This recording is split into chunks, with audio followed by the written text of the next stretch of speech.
It's so good to be here with you again. I'm Jenny. And I'm James. And today, we have a question for you, right at the start, before we even say anything else. Okay, here it is. Have you ever learned a new English word? Maybe you even wrote it down. Maybe you repeated it 5 times. And then the next day, it was just gone. Like it completely disappeared from your brain? Completely disappeared, like it was never there in the first place. If that's you, right now, listening to us, don't worry. That is so normal. That happens to almost every single person who is learning a new language. Oh, it definitely happens to me too, James. Even in my own... Okay, wait, can I tell a quick story? Please, go ahead. So, a few years ago, I was learning some basic Spanish before a trip, and I studied this one word, paraguas, which means umbrella. I studied it maybe 10 times the night before. 10 times? That's a lot. 10 times, and then the next morning it started raining, and I needed to say umbrella, and nothing. My brain was just empty. I couldn't remember it at all. Wait, that happened to you, even after 10 times? Even after 10 times, and that's when I realized something important. Just repeating a word over and over in a list, it doesn't really work, not by itself anyway. Right. And that's exactly what we want to talk about today, because so many of our viewers write to us and say, James, Jenny, I study English every day, but I forget the words so fast. What am I doing wrong? And the answer is, you're probably not doing anything wrong. You just haven't learned the tricks yet, the little methods that make words stick in your memory. Exactly. So today's episode is called How to Remember Words Fast. And we're going to share real, simple techniques, things you can start using today, right after this video. Things that actually work, not just theory, because James and I use these ourselves every single day. So, get comfortable, maybe grab a notebook if you like taking notes, and let's get into it. Let's do it. Okay, Jenny, let's start with the big problem. Why do we forget new words so quickly? I think a lot of people don't even understand why this happens. That's such a good question. So here's the simple explanation. Our brain meets a new word, and at first, that word is very weak. It's like a tiny, thin thread. It's not connected to anything else in your memory. Oh, I like that. A thin thread. Yes, and a thin thread breaks very easily. So if you don't do anything else with that word, if you just see it once or write it once, that thread breaks and the word is gone. So the goal is to make that thread stronger. Exactly. The goal is to turn that thin thread into a thick rope. And the way you do that is by connecting the word to other things. Sounds, pictures, feelings, your own life, your own stories. Okay, that makes a lot of sense. So let's talk about our first technique, because I think this one is the most powerful one. Jenny, do you want to introduce it? Sure. Technique number 1 is use the word right away. As soon as you learn a new word, use it in a real sentence about your own life. Can you give an example? Because I think this is easier to understand with an example. Of course. Let's say you just learned the word exhausted. It means very, very tired. So instead of just repeating exhausted, exhausted, exhausted, you stop and you make a sentence about yourself, like, I am exhausted because I woke up at 5 in the morning. Oh, that's so much more personal. It's personal, and that's the key word, James. Personal. When a word connects to your real life, your real day, your real feelings, your brain says, oh, this is important. I should keep this one. That's a great way to put it. Your brain decides what's important to keep and what to throw away. Exactly, exactly. Your brain is actually very smart. It doesn't want to save every single piece of information because that would be too much. So it saves the things that feel useful or emotional or connected to your life. So, Jenny, let me ask you something. Do you have a word that you remember really well because you used it in a real sentence? Ooh, good question. Yes, actually, when I was learning Korean, I learned the word for delicious, which is mashiseyo, and I remember it perfectly because I said it out loud at a restaurant to a real waiter about real food. Wait, so you actually said it to a person? I actually said it, and he smiled and he said something back. And that whole moment, the food, the smile, the sounds of the restaurant, it's all connected to that one word in my brain now. I will never forget it. That's beautiful, actually. So the lesson here is don't just study words alone in silence in your room. Take the word out into your real life, even if it's a small moment like talking to yourself or texting a friend. Yes, and even if you don't have a real waiter to talk to you right now, you can still make a sentence about your own real life. That's the important part. Okay, let's move to technique number 2. And Jenny, I actually want to introduce this one because it's one of my favorites. Please go ahead. Technique number 2 is make a picture in your mind. This is sometimes called visualization.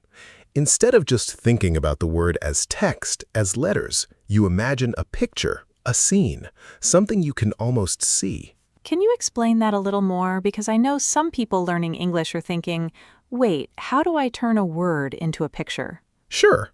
So let's use the word crowded. It means a place that is full of people. Now, instead of just remembering the definition, close your eyes for a second and picture something.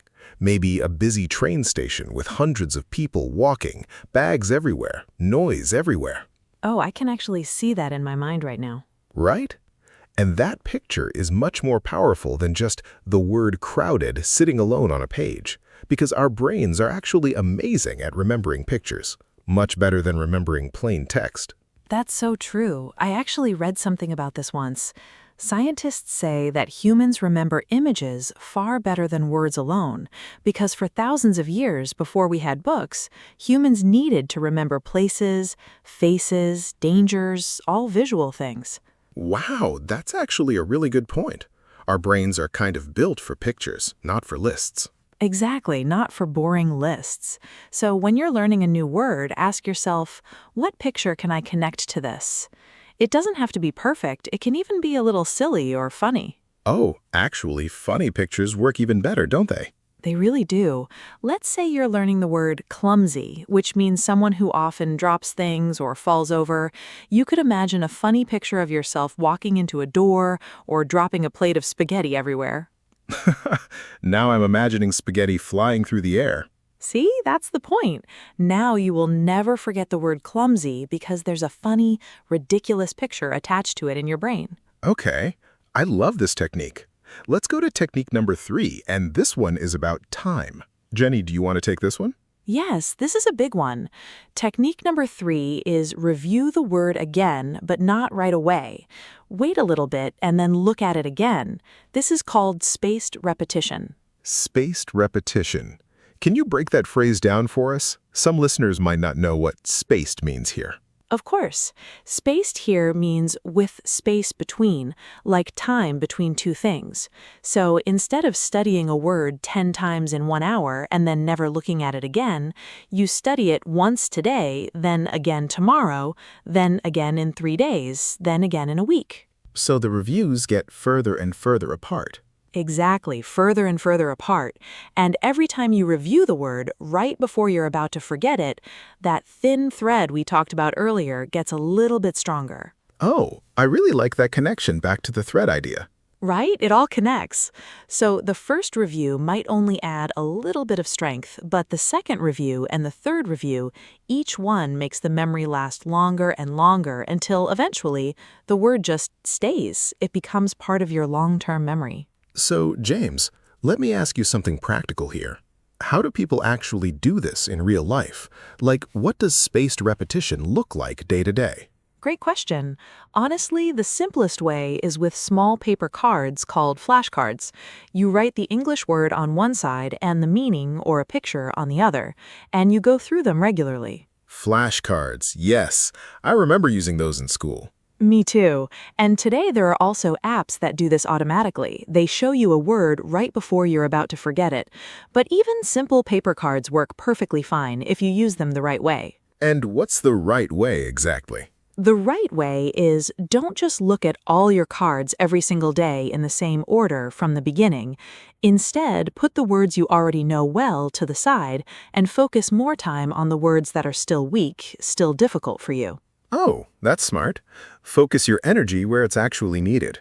Exactly. Focus your energy where it's needed. Don't waste 10 minutes reviewing a word you already remember perfectly. Spend that time on the tricky ones instead. Okay, this is great advice so far. Let's move on to technique number 4, and I think this one might be my personal favorite. Jenny, are you ready? I'm ready. Go for it. Technique number 4 is learn words in a story, not in a list. This means instead of learning 10 random, unconnected words, you learn them together inside one connected story or one connected situation. Oh, can you explain why that matters so much? Sure. So imagine you have a list like this: kitchen, boil, spill, delicious, burn. If you just study these words separately, one after another, they don't connect to anything. Your brain has to work hard to hold on to 5 separate pieces. Right, 5 separate little threads, each one weak on its own. Exactly. But now imagine instead I tell you a short story. This morning I was in the kitchen. I tried to boil some water for pasta, but I wasn't careful and I spilled some on the counter. Luckily, the pasta was still delicious even though I almost burned the sauce. Oh, wow. Now all 5 words are connected in one little scene. Exactly. One little scene, one little movie playing in your head. And because they're all connected, your brain only has to remember one story, not 5 separate pieces. It's actually much less work for your brain, even though it feels like more information. That's fascinating. So stories are actually easier for the brain than lists, even though a story has more words in it. Yes, because a story has connection, and connection is exactly what memory needs. Remember, a word alone is a thin thread, but a story is like a whole woven blanket. Everything is connected to everything else. I love that image, a whole woven blanket. Right? So next time you're learning new vocabulary, try this. Take 5 or 6 new words, and instead of just writing them in a list, write one short, simple story that uses all of them. It doesn't have to be a great story, it just has to connect the words together. That's such a practical tip. I think our viewers can start doing that today, honestly, right after this video. I really hope so. Okay, Jenny, technique number 5. I think this one is yours to introduce. Yes, technique number 5 is connect the new word to a sound or a word that you already know. This is sometimes called the sound method, or people also call it a memory trick or a mnemonic. Ooh, can you explain that word mnemonic? I think that's a new word for a lot of our listeners. Of course, that's a great word to explain. A mnemonic is basically a little trick, a little shortcut that helps you remember something. It's often a funny sentence or a sound connection that has nothing to do with the real meaning, but it helps your brain hold on to the word anyway. Can we do an example? I think this will make it much clearer. Definitely. Let's take the English word ambulance. Some learners, especially from certain language backgrounds, connect it to a sound in their own language. For example, if a word in their language sounds similar, like am or boo, they build a silly little sentence or picture using that sound, connected to an ambulance. Oh, I see. So it doesn't have to make logical sense. It doesn't need to make logical sense at all. It just needs to be memorable to you personally. The funnier or stranger it is, actually, the better it works, because strange things stick in memory more than normal, boring things. That's so true. I actually remember learning the word desert, meaning a dry, sandy place, and I connected it to the word dessert, the sweet food, because they sound almost the same, but they're spelled differently.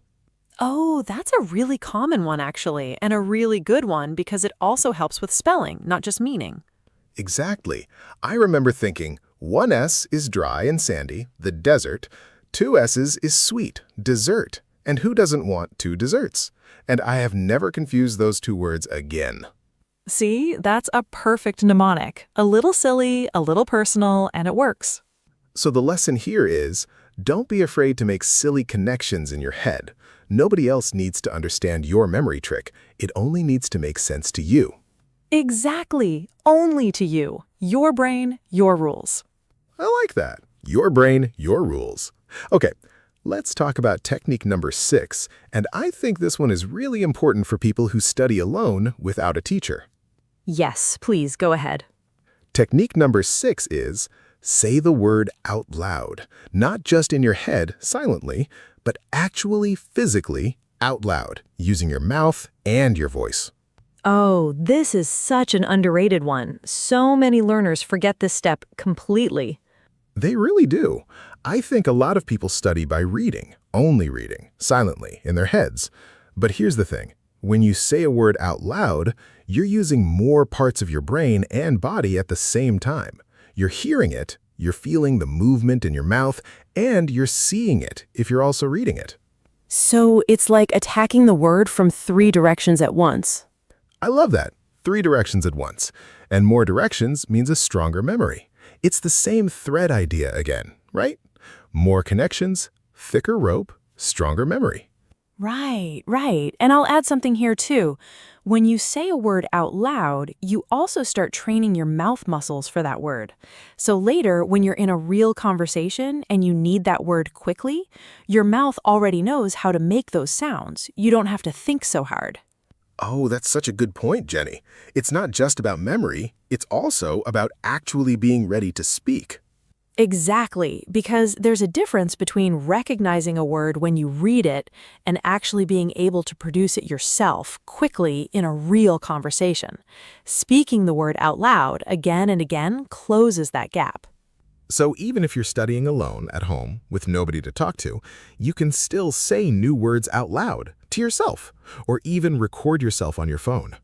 Yes, and honestly, don't feel embarrassed about this. I talk to myself in English all the time, when I'm cooking, when I'm cleaning my apartment. My neighbors probably think I'm a little strange. Well, your neighbor's lost because that habit is exactly why your English is so strong. Thank you, James. Okay, should we move to the last technique? Yes, let's do the last one, technique number 7, and I actually think this one ties everything together nicely. Go for it. Technique number 7 is group your words by theme, not randomly. This means when you're learning new vocabulary, try to learn words that belong together in the same topic at the same time. Can you give us an example of what theme means here? Sure.